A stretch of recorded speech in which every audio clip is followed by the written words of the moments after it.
Hello everyone, this is Nick with Art of Sales Mastery, and today I want to talk to you guys about the importance of having optionality in your product mix or your product portfolio.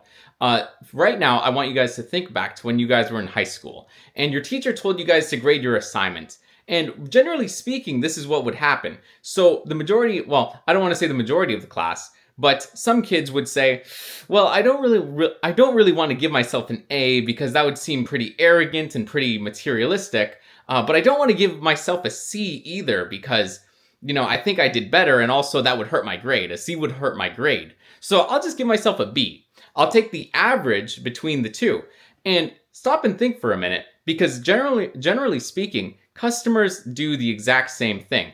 That they don't want the lesser of the product, but they also don't want to go all out on a super expensive product. So generally speaking, they want the middle product. They want the average of the two. They want something that is balanced, not too hot and not too cold.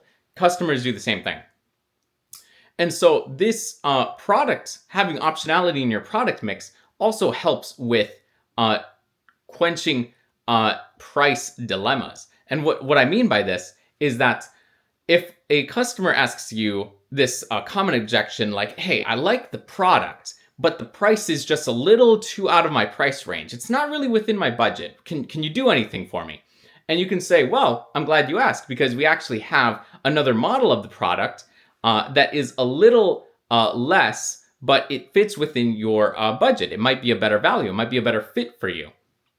And so therefore, you don't want to give the customer one option because then it's just, well, here's the option, take it or leave it. And you don't want that because either if they leave it, you just generally want to give the customer optionality and better, give the customer better choices, or rather, it would be better to give the customer choices.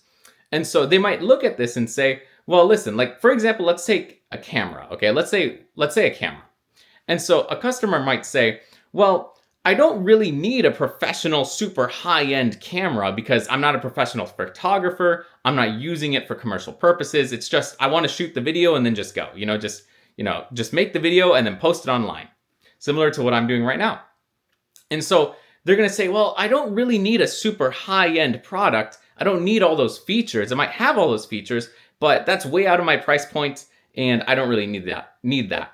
And on the other hand, they could say, well, the cheaper option is kind of like, I don't want to go cheap. I might as well, it just makes them feel bad in a weird way because if they settle on or buy something cheap, it might make them feel like, I need something a little bit better. Okay. So not too hot, not too cold.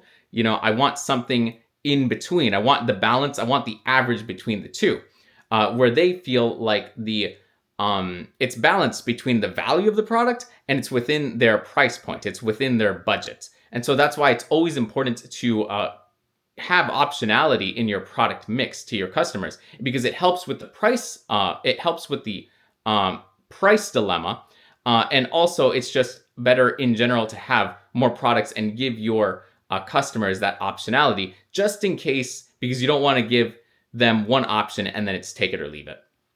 So anyways, guys, if you found the video helpful, please consider subscribing to my YouTube channel. I'm trying to grow this YouTube channel. This is my first video. So just subscribe and hit the like button and maybe I'll see you in the next one. Take care and have a nice day. Bye.